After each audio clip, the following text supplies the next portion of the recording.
Welcome to this very special sidebar PsychSessions episode. I am here with three key leaders from STP, the Society for Teaching of Psychology, and I'm thrilled to be able to have a brief conversation with them. I've got Amy Fineburg, who is the current 2020 president.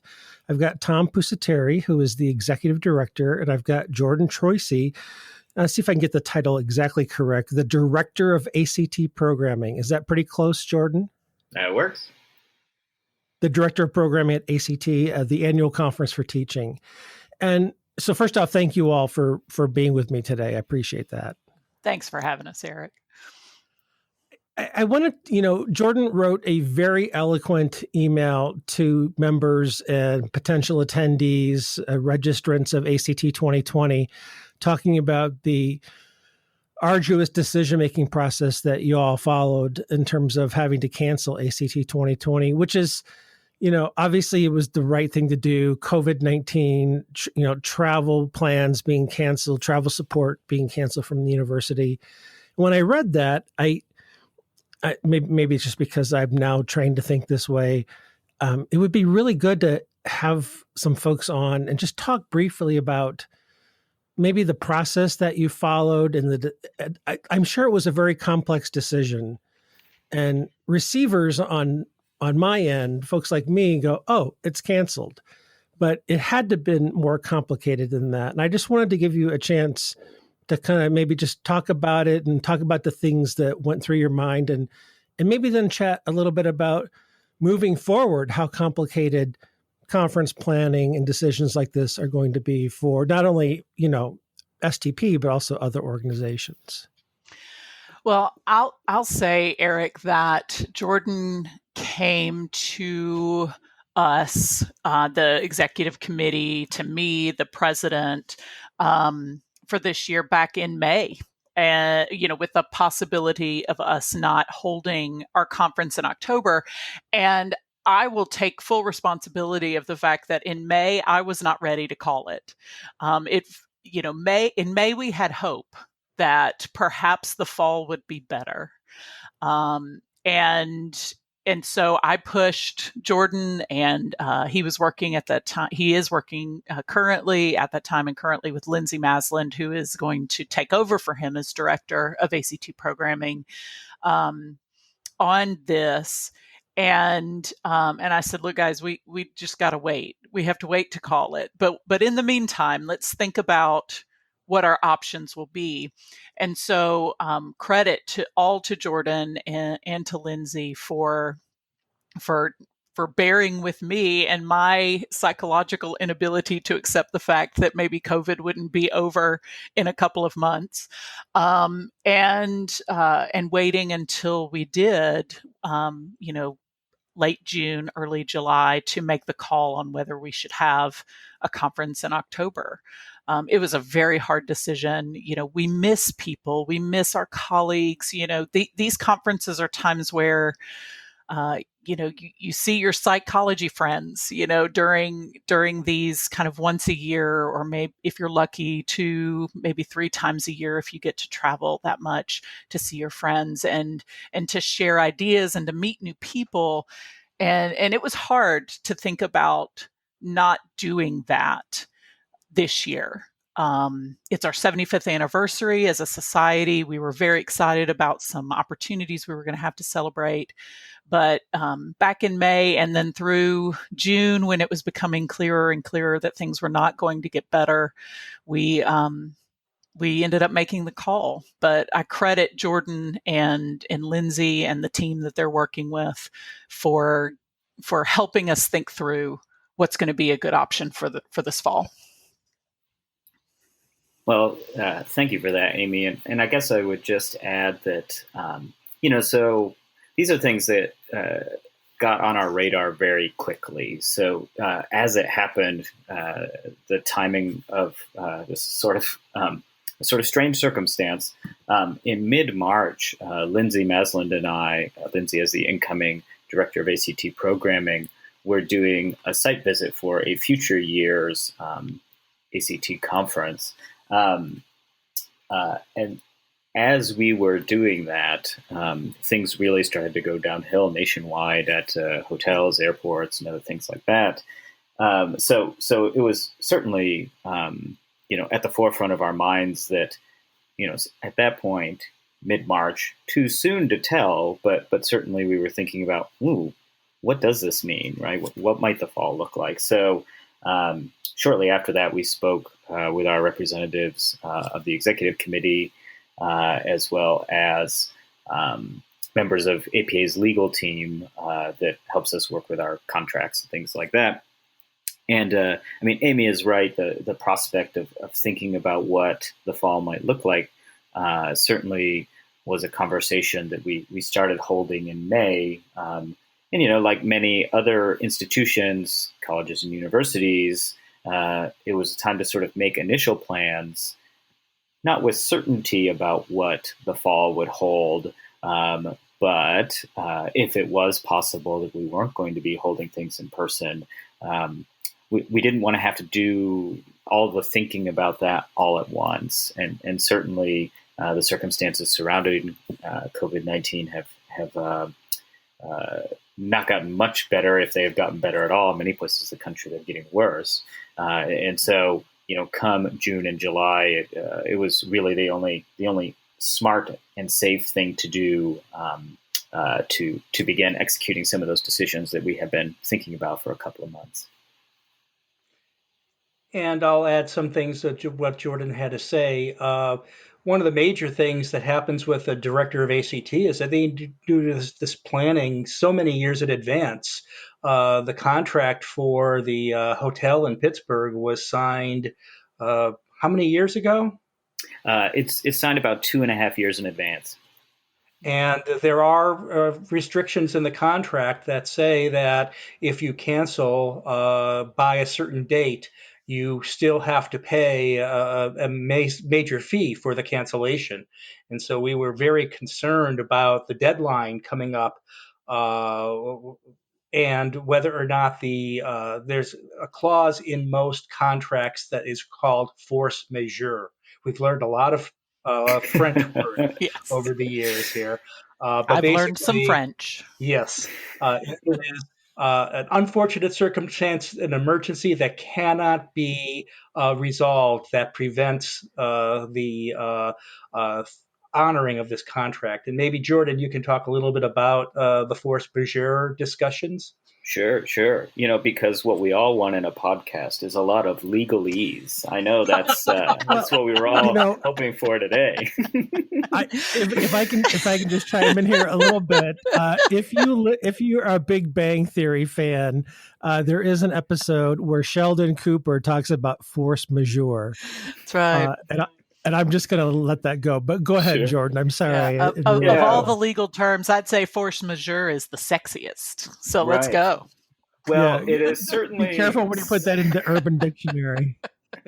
It is certainly something that, all of us hadn't thought very much about, but will certainly going forward and thinking about contracts with hotels and other conferences. But basically, it is the clause that allows either the hotels or the conferences to be able to cancel in remarkable circumstances, emergencies, war, natural disaster, and other things like that. And to make a rather long story short, hotels want business from conferences, right? And so they are often eager to have us visit, even if it might not be the safest circumstance. And so the situation in which we found ourselves this spring was one in which we had to have some discussions with the hotel before cancellation and before we were able to publicly announce what the plans for the fall would be. Legally, it's not a wise move to begin planning for a sort of alternative approach, which we have done and are happy to be executing this fall. So we had to square that away with the hotel first. So that's what we have done, and that's part of the reason why our announcement came a little bit later than would have been sort of ideal. But you got to go through the motions. You wouldn't want to go about a major contract in an improper way. Well, right. And there's No, go ahead, Amy, please. Oh, no, I was just going to say that, one of the big factors is, I continue to hope that perhaps we can all get our acts together and science can provide us with some relief from this virus by October. But even if not, so many people are being prevented from traveling. Institutions are saying, we're just not going to travel the rest of 2020 just to be on the safe side. And so even if we theoretically could show up in Pittsburgh, we wouldn't have people to come because institutions would rather be safe. And so that became a really big factor in our discussions with the hotel that, while it may be, let's all hope it's going to be possible that by October things will be more under control. People just aren't going to be allowed to move around the country as freely as we would hope. So, and there are also some real concerns that we had about the types of programming that we are doing at ACT. It is our annual meeting. The president gives the presidential address. We give out the awards to the Excellence in Teaching award recipients and recognition for service and presidential citations. And we pass bylaws. We hold our business meeting. And so we had some conversations with Jordan and Lindsay about, well, how do we accomplish those things if we are not meeting face to face? And they're working on some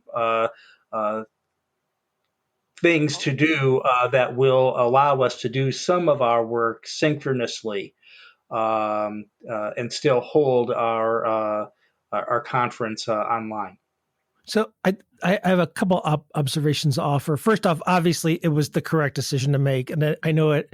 I know all of you, and I know the players behind the scenes, and it was a well thought out decision. I mean, as we have the hindsight now, sitting here in July of 2020, we know of psychology conferences that have been canceled through February of next year. So NITOP has been canceled, SPSP has been canceled. And so clearly, it was the right decision to cancel a conference that was scheduled for October. Mm-hmm. But, this is going to become, as I know all of you already know, incredibly complicated for the future. Tom just mentioned, talking about coming together. And Amy, you talked about, this is our tribe coming together and we get to the importance of being face to face. Think about October 2021, even if it's safe to come together in the next city that we would be in, are we really going to sit 6 feet apart? Right. Are we really going to sit in an auditorium wearing masks? Right. And even if it's an all clear and there is a vaccine and people are building antibodies, I wonder about, and even if universities are funding travel again, some people are going to be anxious and get on a plane right away, but some people are going to go, I'm not ready to travel yet, even though ACT is an awesome conference. Yeah, we actually had a couple of speakers in May when we were first kind of really having some serious conversations about canceling. We had people in May saying, look, I don't care if you're going to have it or not. I don't feel safe traveling right now. They're immunocompromised or they are in a group that at that time was identified as high risk. Of course, now which group isn't high risk, right? and so it's, I do think that moving forward, we're going to be faced with some interesting logistical challenges and personal challenges. One thing that we talked about often in our discussions about this was kind of the unique position I think people in STP have in that we are teachers and we are the people who are researching how people learn and how people best teach. And so, and not just in a face-to-face modality, but in multiple modalities, right? We have whole streams of research out there being done by some phenomenal people on what makes good online learning, what makes good group dynamics in teaching and learning. And so one thing I encouraged, and Jordan and Lindsay certainly, are well placed to pursue, are, if we're going to have to do these things in a different medium, how can we do it really, really well? How can we implement best practices that we've learned from online teaching and learning, from synchronous and asynchronous online learning, for how to present really good videos, how to present really good interactive sessions online? How can we implement those things in such a way that it's not 4 days of sitting in front of your computer watching talks? Because who wants to do that? And I really think that some of the preliminary things that Jordan and Lindsay have been talking about and thinking about and planning with, I think are really going to help set the stage for learning some valuable lessons about what works and what doesn't work this October, so that, Eric, you're right, if in October 2021 we're facing similar kinds of challenges, how can we make this conference what it needs to be, serving the purposes that we all want it to serve, but also meeting the needs of the people out there and providing access for people who might not be able to travel.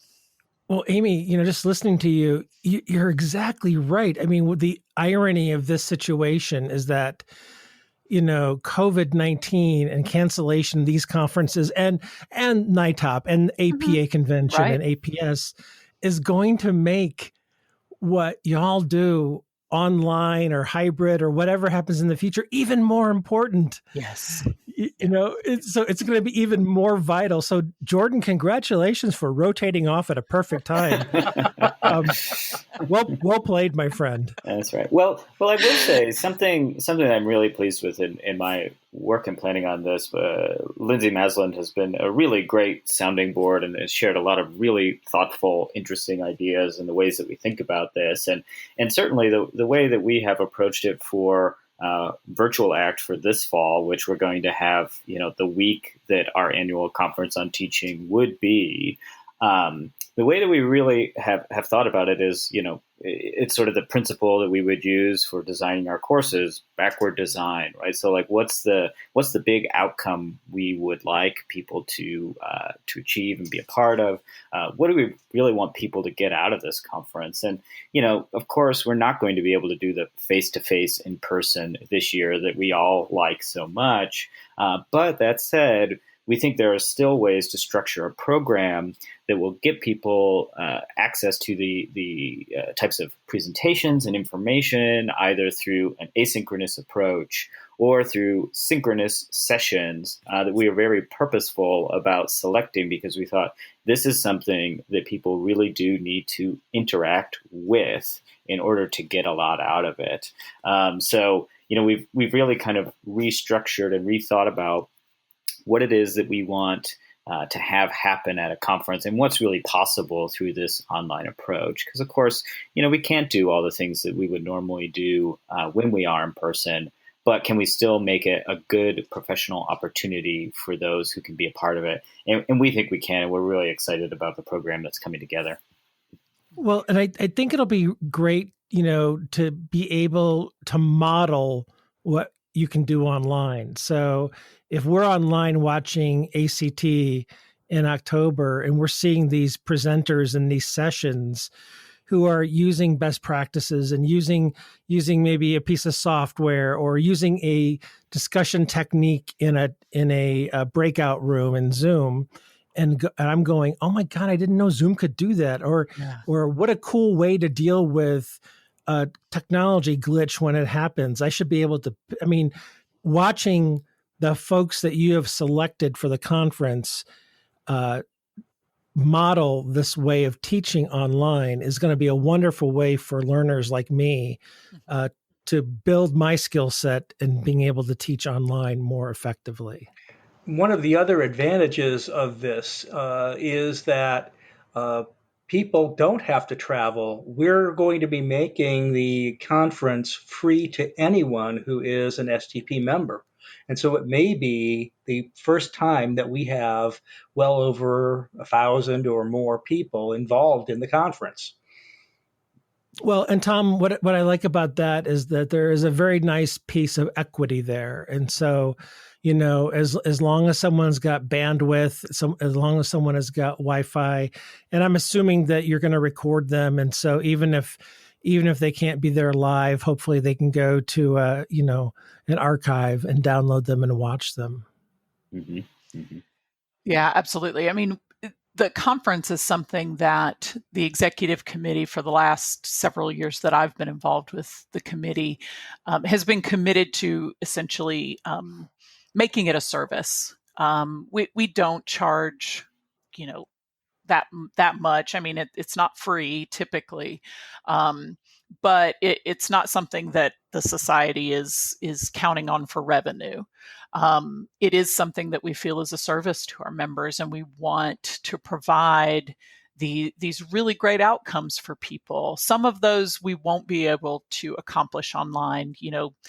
Again, sitting around having conversations with people during meals, networking, during social time, that's not going to be as easy to do, if at all.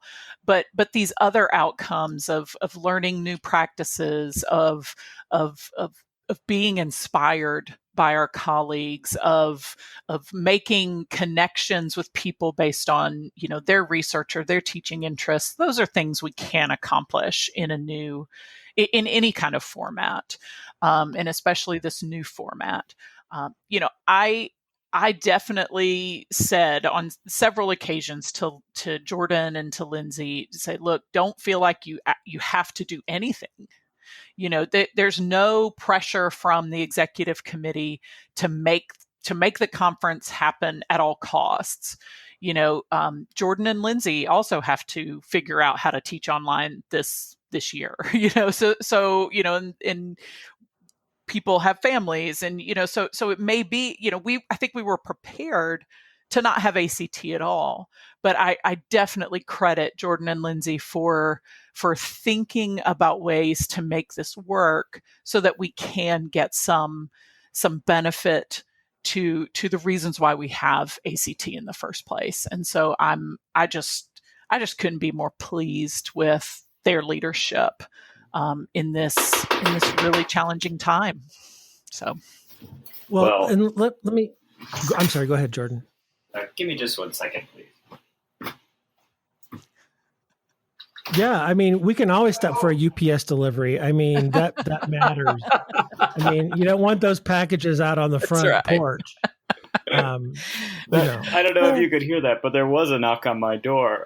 Feel free to either edit this out or leave it in for comic relief. I want to say, thank you to Amy and all the folks in the executive committee that I've been working with in recent months for the flexibility that you all have provided. It has made it easy for me and my work with Lindsay and the members of my steering committee to really think about what the right approach was to take for this conference. And we certainly considered what it would mean to have it be, a big thing or a small thing or something that didn't happen at all. But truth be told, as you all on this podcast know, I'm not sure if the listeners know, this will be the last time that I'll serve as the director of ACT. It would just break my heart not to have one last go around. We're finding a way to bring in the pieces that are, that we've really enjoyed in this work. And this will be a chance for me to have one last time in front of the microphone, although it'll be on my computer instead of at the podium. But that said, I couldn't say no. So we're going to make it work. Well, let me see if I can kind of wind us towards the end here. And I want to kind of piggyback on a couple things that I've heard. Amy mentioned that, ACT is not really a money-making device. The amount that's charged doesn't cover the expense. And that, I think we have to give credit to some of the people who came before us. Yes, absolutely. STP is very blessed because some very wise individuals made some very good marketing and publishing deals about the journal and other things and investments, decade and a half before us. And so wise investments, wise planning gives a portfolio that allows for a nominal fee, essentially, to be charged and to be able to provide so many services, ACT and beyond, and the journal and the website, and that list goes on and on. It's a literal plethora of amazing resources. And the other thing that I just want to mention that doesn't get said enough is that people who are in Division II STP, until you have served, you don't realize the amount of work that it takes. And so I want to acknowledge the executive committee. It's made up of 10 officers and the executive director. So these 11 individuals give freely of their time and their talent. It can be a 3-year term. It can be, and then there's all the people that support it, like Jordan, like Lindsay, like all, if you go to the STP website and click on leadership. And I just want to take this little soapbox here to thank all the current members of the executive committee, because this had to be, another arduous decision-making process. You're not getting your annual meeting in person. You're not getting that business meeting. So that means more work for you through Zoom. And so, Amy, you've been very gracious in saying thank you and appreciative to Jordan and Lindsay. So I want to, I'm not the official spokesperson, obviously, but I got a microphone in front of me, and so I want to say thank you to the three of you and everyone else behind the scenes who's been working on behalf this year that has to have been a very difficult and challenging year. So thank you. Oh, goodness. It's all for the service of quality teaching and learning in psychology. So I am, on one hand, I'm sad I'm not going to get to see people this year, and especially in this historic year, but I'm also very glad that we are in a position financially and people-wise that we can still provide the services people need to navigate these challenging times. Yeah. As I've often said about the conference, and I'm sure the same would hold true for serving on the executive committee, it's a lot of work to do this kind of thing, to put together a conference or to serve on the executive committee. It's a lot of work, and I wouldn't do it for just any group of people, but I definitely would do it for this group of people. These are the folks that have really made my life in teaching an enjoyable experience, and so though it is a service, I speaking on my behalf, I would say it's a service I'm happy to provide, and I'm sure members of the executive committee would say the same. Well, Jordan, you're about to leave a position, so you're going to have some time opening up. And so there are elections every year for new officer positions and president-elect. So, you're going to have some bandwidth free up for yourself now. That's right. That's right, Jordan. Let's talk. It sounds like, do I have a campaign manager on this call right now? Which one would you like? Although I don't think that Tom perhaps can do that. Yeah, Tom can't. I've got to be impartial. And I'm going to give you all the chance. Any last words before we wrap this up? Thanks to Jordan and Lindsay for giving ACT an opportunity to live this year. And we look forward to getting back to Pittsburgh at some point and to hopefully seeing everyone in person even sooner than that. And thanks to Eric and Garth for giving us this opportunity to share our information. And the PsychSessions series has been a wonderful definitely resource. Thank you, Tom. And I try to say it in every email I send out that we are very grateful for the support this year from STP. Happy to do it. Well, thanks, everyone. And we're looking forward to seeing you asynchronously or synchronously this October for virtual ACT. We'll be putting out information about the program as soon as we have it available. Great. Thank you all so much for your time today. I really appreciate it. Thanks, Eric. Thank We you. appreciate it.